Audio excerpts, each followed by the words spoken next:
All right, joining us right now is Seth Schorr, who is the CEO of Fifth Street Gaming, which is also the Las Vegas Strip, which a lot of people don't know that. So welcome. Thanks for joining us. I'm happy to be here, Jan. Thank you for having me. You have been in this industry since you were 6 years old. We have to tell this story because I just think this is fascinating. That you lived at the Golden Nugget when you were 6 years old when you moved to Las Vegas. That is a true story. We actually moved from Atlantic City, so I was actually exposed to gambling in Atlantic City at even a younger age. But we moved to Las Vegas in 1983, and the Meadow School Bus did pick me up under the porte-cochere every day to take me to school. What was that? I can't even imagine. We were just talking about the buffet. Like you'd go to the buffet like every night at the Golden Nugget. We would go to the buffet often. It was a great experience. I think it was very natural to me. I didn't love sharing my pool with 1,000 other hotel guests, but we got used to it. It wasn't too bad. And you said you actually became the CEO of like children's activities? I did get business cards made as director of children's marketing for the Golden Nugget, where my thesis was if you make the kids happy, then the parents would be happy, and it's a great way to drive business to your casino. Which is so way ahead of its time because that's really what casinos are doing now. They're really multifunctional and for families. It was a little ahead of the curve. Las Vegas is now a great family destination. I guess I saw the trend a little earlier than others. You were raised here, now you're raising your kids here. You not only were exposed to the casino industry at such a young age, but then you went on to own casinos and run casinos also here in Las Vegas. I did. I had a great opportunity to actually start working in the casino business at about the age of 13, obviously in the non-gaming side of things. I was living in Laughlin, Nevada, and I painted garages and worked in engineering and eventually human resources, and got exposure to the business from the ground up.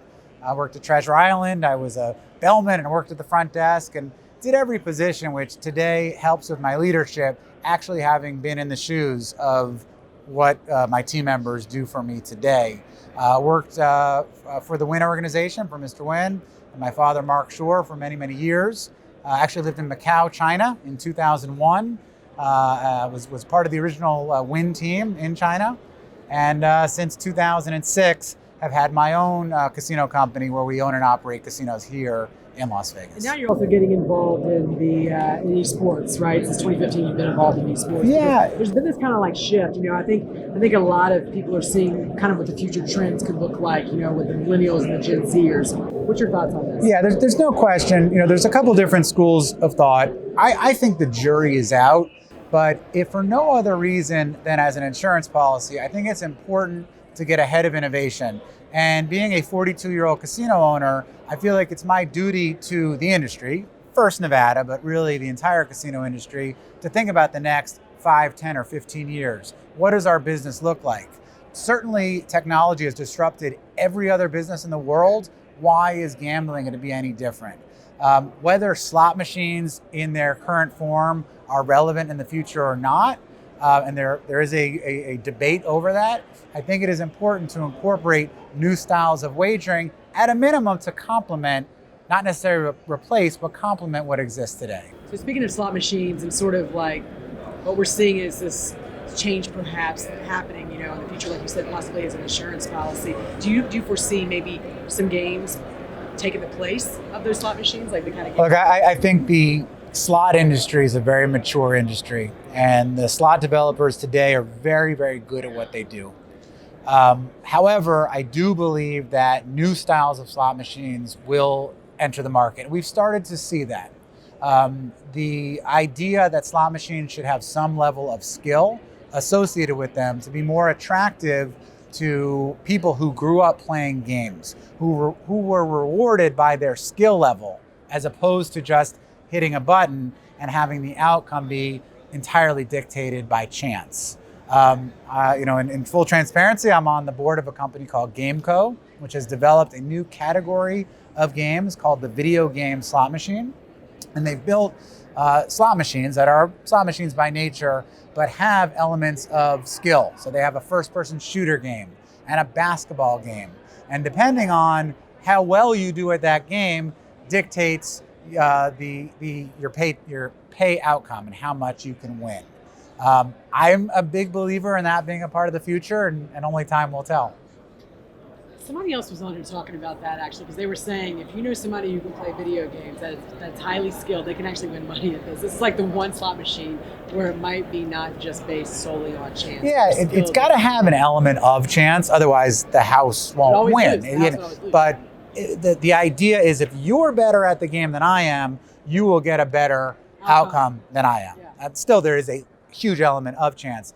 But my casino, we operated about 300 esport tournaments over the course of a few years, actually allowing gamers to pay an entry fee into a tournament to win cash prizes. So we did bring that competitive video game culture to the casino floor, and it found it to be very successful. Did you play video games growing up? I did. I was a Nintendo guy. I actually found a picture from 1983 on my an old picture in a photo album, and I showed my son, and I said, "Does this look familiar?" And more or less, it could have been him today. The same look on my face, you know, it just happened to be a Nintendo, and he thought it was very funny. So you were more Nintendo than Atari? I was more Nintendo as my generation. Yeah. That's so funny. Do you think that we're going to be able to see millennials? I know that the average age of a person that goes inside a casino is between 45 and 55 statistically, right? Yeah. Do you think the millennials and Gen Zers, when they reach that age, do you think we're going to have enough of interest to get? I do. I believe that the industry will evolve its experience in a way where it will be attractive to that generation. The average gamer is 36, so it's not that far off from the low end of that 45 to 60-year-old demographic. We've already seen the millennial generation have a huge impact in our nightlife experiences. We make a lot of money in the nightclubs, so they are a part of our ecosphere. And I do believe that the entire casino experience is going to continue to evolve. Casinos of the future will be more interactive, where they will include a social experience as well as just gambling. I think we're in an industry where we've had such innovation in every area other than the casino floor. The casino floor today looks very similar to the casino floor 30 years ago. You founded the Nevada Esports Alliance. What is that? So Nevada Esports Alliance is a member-driven organization. We have about 60 members. Major casino corporations like MGM, Caesars, and Wynn are all members, as well as esport team owners in Las Vegas, game publishers, and the gaming regulators of Nevada. We were created 3 years ago to really help have the conversation around esports betting, esport events in one room, because the success of esports is absolutely going to be a collaborative effort. People can't sit back and wait for one entity or organization to really figure out how to integrate esports into the casino experience. Anything else you want to tell me? You know what? No, I'm heavily into sports betting as well. I do have a company called Connect TV, which is a commercial streaming solution for sports bars and casino. We've actually changed the way that sports betting data and lines are displayed on screens. So if you go into a sports book today, they have state-of-the-art screens to watch the game, but the screens that actually show the bets have not changed in decades. And we have created an interface for the young, modern mobile sports bettor, even talking in things like win probabilities. If I asked you what minus 350 means, do you have any idea? Nobody does, yet that is the way that we still speak to our audience, as opposed to saying that Team X has an 82% chance of winning. That makes more sense to the novice. So we're working with Hooters and other bars around the country to help bring this new betting interface into these bars. All right, that's good. Yeah. Thanks so much for talking. Thank you. It's great to meet you. You as well. I had to plug my newest business.